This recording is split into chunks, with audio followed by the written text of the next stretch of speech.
তোমরা কেমন আছো? আশা করি তোমরা খুব ভালো আছো।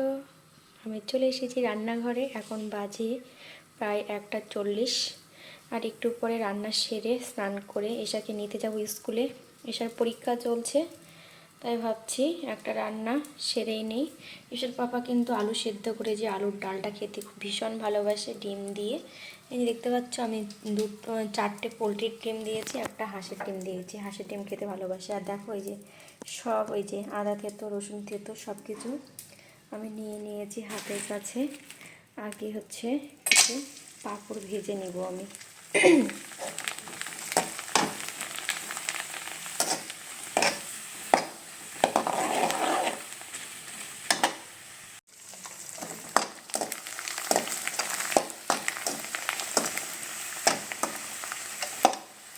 দেখতে পাচ্ছ বন্ধুরা, আমি পাঁপড়টা ভেজে নিয়েছি। আর ছোট্ট একটা কিউট দেখতে পাচ্ছ মাটির একটা পাত্র, মানে খুব ভালো লাগছে দেখতে, বেশ সুন্দর লাগছে তাই না?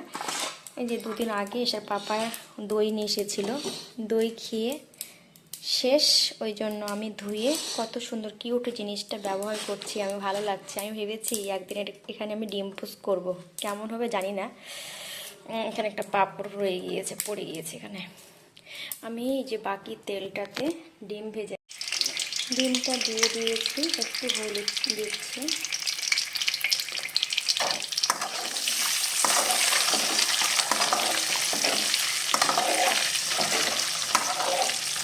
পাঁপড় ভাজার তেলটা একটু পরিমাণ মতো বেশি দিয়েছিলাম। পাঁপড় ভেজে এই তেলটাতে আমি ডিমটা ভেজে নিচ্ছি, তারপরে তরকারিটা রান্না করে নেব। এই তেলের মধ্যেই রান্না করে নেব। ডিম দিয়ে আলুর ডাল, এখন তো নতুন আলু, খেতে ভালোই লাগবে, কিছুদিন পর ভালো লাগবে না। আর অনেকদিন ধরে আলুর ডালটা খাওয়াই হয়নি রোজার মাসে। রোজার আগে থেকে অনেকদিন ধরে করা হয়নি, এটা সেটা খাওয়া হচ্ছে। সবজি সবজি, মাছ, মাংস। ভাবলাম ডিমগুলো ফ্রিজে আছে, হাঁসের ডিম তো অনেক গাদা কানেক আছে। আমি হাঁসের ডিম ভালোবাসি না, এসব পাপার জন্য এই যে একটা দিয়েছি। আর এই যে 4টে দেখতে পাচ্ছ, এগুলো পোলট্রির ডিম। আমি এখন তুলে নিব, নিয়ে তরকারিটা চাপাবো। ওই তেলের মধ্যে শুকনো লঙ্কা দিলাম, শুকনো লঙ্কা ভালো সেন্ট করে। আর আমি পাঁচফোড়ন দিব না, কালো জিরে দিচ্ছি এখানে। আমি কেন দিচ্ছি, এসব পাঁচফোড়ন দিলে ও তরকারির মধ্যে, ও তরকারি বেছে বেছে খেতে প্রবলেম হয়ে যায়।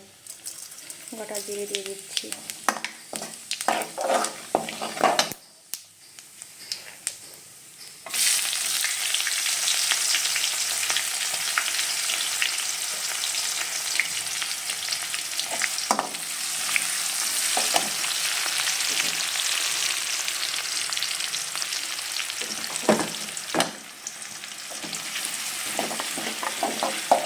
পেঁয়াজটা একটু ব্রাউন কালার হবে, তারপর আমি আদা রসুনটা দিয়ে দেবো থেতো করা। দিয়েই দিই, গন্ধটা থাকবে না তাহলে,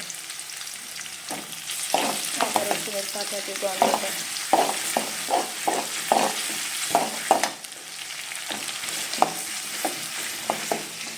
পাঁপড়টা কত সুন্দর লাগছে দেখছো। পাঁপড়টা তুলে রাখবো আমি।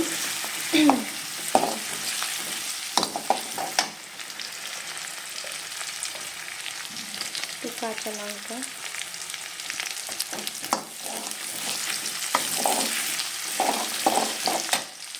আমি আমার মতো করে রান্না করছি সিম্পলভাবে।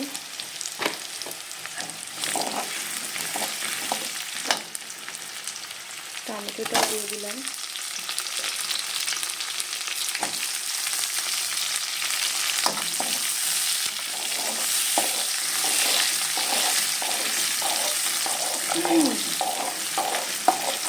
তারপর দিয়ে দেবো যে সেদ্ধ করা আলু।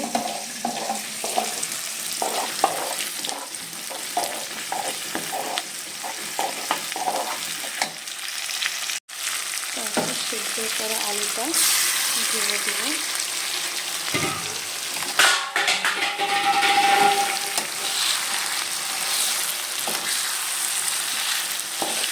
কী যে ফেলছে এদিকে বিড়াল না কি বুঝতে পারছি না।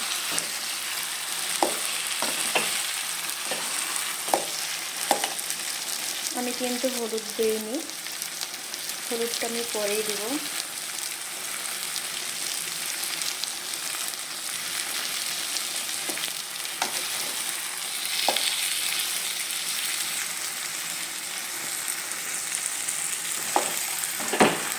আর জলটাও দিব না, এখন এরকম করে একটু নাড়াচাড়া করে নেব।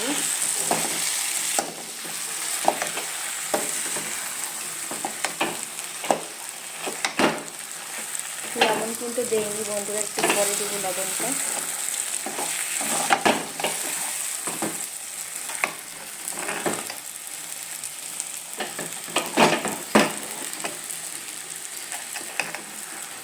কাঁচা লঙ্কাটা না তরকারির সঙ্গে যখন ভাতের সঙ্গে দিলে খুব টেস্টি লাগে, কাঁচা লঙ্কাটা আচারের মতো লাগে খেতে। আমি এইভাবে রান্না করি, নিজের মনের মতো।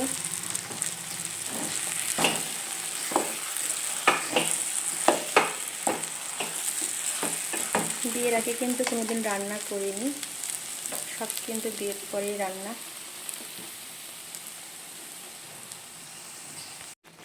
আমার রান্না কিন্তু আর একটু বাকি আছে, প্রায় শেষের দিকে। দেখতে পাচ্ছ আমি গোটা গোটা ডিম দিয়েছি,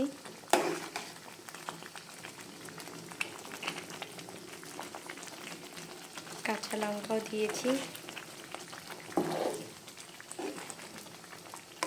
শুকনো লঙ্কাটা দিয়েছি সেন্টের জন্য, আর টমেটো দিয়েছি বেশি করে টক টক হওয়ার জন্য।